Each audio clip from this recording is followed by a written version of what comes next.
Imagine a city building a symbol of unity while tearing itself apart. December 2nd, 1863, cannons thunder across Washington as the Statue of Freedom is placed atop the half-finished Capitol dome. The nation is in its bloodiest year of civil war, yet President Lincoln insists, if people see the Capitol going on, it is a sign we intend the Union shall go on. Welcome to Washington, D.C. in 1863, a capital at war with itself, captured through the groundbreaking photography of Matthew Brady and the lithographs of a nation watching history unfold.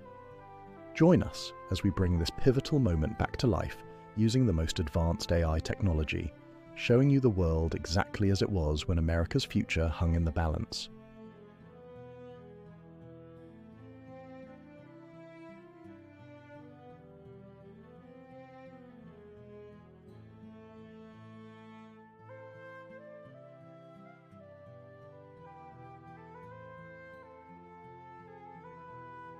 In 1863, the Capitol dome was still rising, an iron skeleton wrapped in scaffolding, visible from every corner of the city.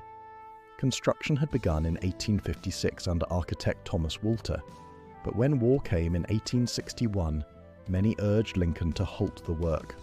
The president refused. Enslaved laborers and newly freed men under the D.C. Emancipation Act of 1862 worked side by side, hoisting tons of cast iron into place, while Confederate armies camped just miles away across the Potomac. Every section added to the dome was an act of defiance, a bet that the Union would survive.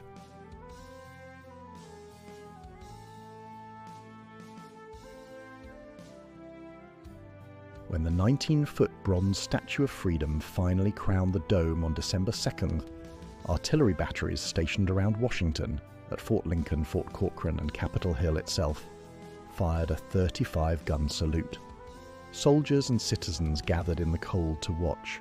Philip Reed, an enslaved man who had been instrumental in casting the statue before emancipation, stood among them. Walt Whitman, nursing wounded soldiers in makeshift hospitals, would call the completed dome a vast eggshell built of iron and glass, a beauty and genuine success.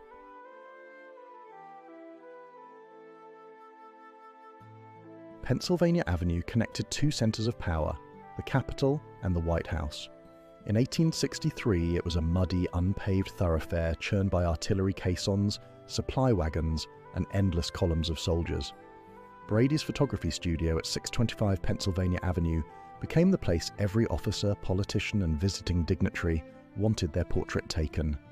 Lincoln himself sat for Brady multiple times, including the haunting photographs from 1864, showing the physical toll of war etched into his face. The White House was both home and headquarters. Lincoln worked late into the night in his office, lit by gaslight, reading telegrams from the front and signing death warrants for deserters, a duty that tormented him. Mary Todd Lincoln held receptions in the East Room for generals and diplomats, but the building also served as a fortress.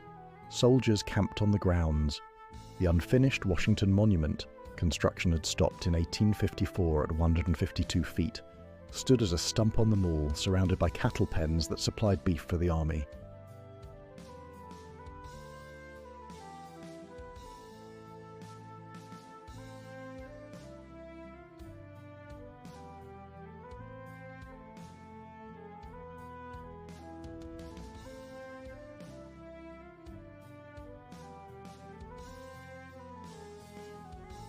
By 1863, Washington was ringed by 68 fortifications, an interconnected system of earthwork forts, trenches, and artillery batteries that made it the most heavily defended city on Earth. Fort Stevens, Fort de Russy, Fort Totten, names that would fade into history but which in 1863 represented the difference between Union survival and Confederate capture. Over 30,000 troops garrisoned the Capitol, drilling on the Mall, sleeping in the Capitol chambers, and preparing for an attack that nearly came in July 1864, when Jubal Early's Confederates reached Fort Stevens.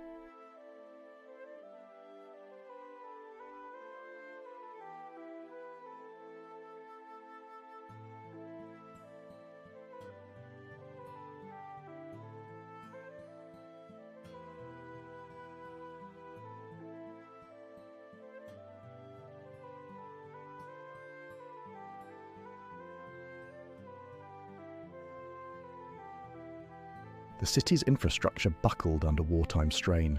Population swelled from 60,000 to over 100,000 as freed slaves, contractors, prostitutes and refugees poured in.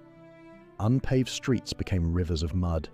The Tiber Creek, which ran through the current National Mall, was an open sewer carrying disease. Smallpox, typhoid and dysentery swept through overcrowded tenements.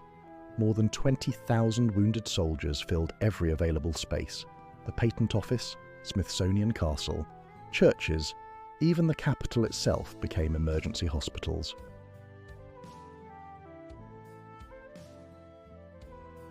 Washington lived in the shadow of nearby battlefields.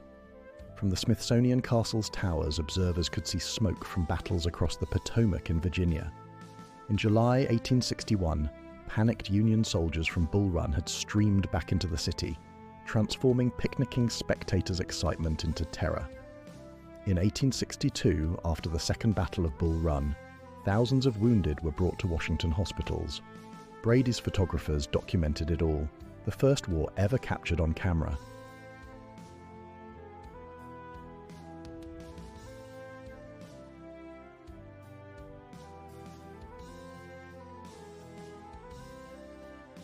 In November 1863, Lincoln traveled to Gettysburg to dedicate the cemetery where 51,000 men had fallen just 4 months earlier.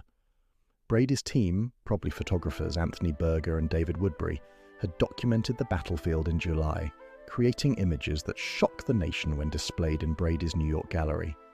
"The dead of the battlefield come to us very rarely, even in dreams," wrote the New York Times. Mr. Brady has done something to bring home to us the terrible reality of war.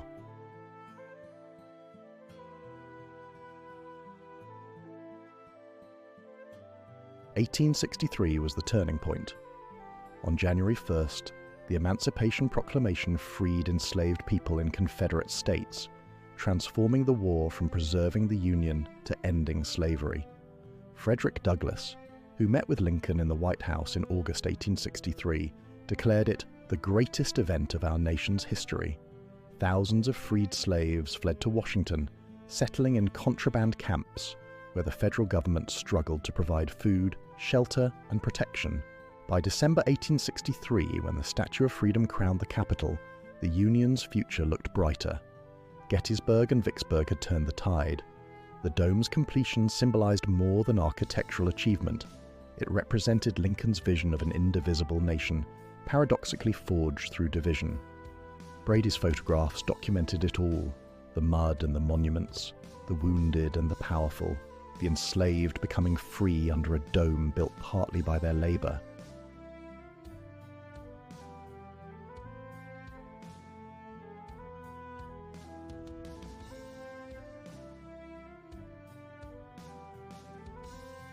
Lincoln would not live to see the peace. On April 14, 1865, John Wilkes Booth shot him at Ford's Theatre, just blocks from the Capitol.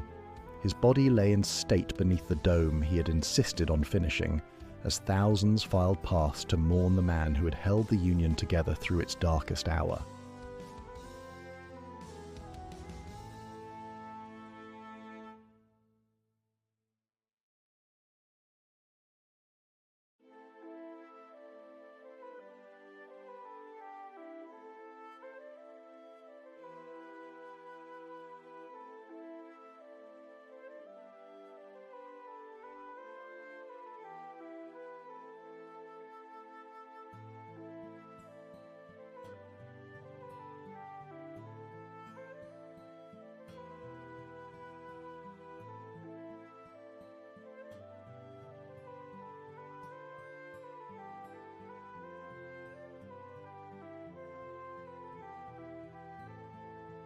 I hope you enjoyed your tour of Washington, D.C. in 1863, the year a divided nation built a symbol of unity.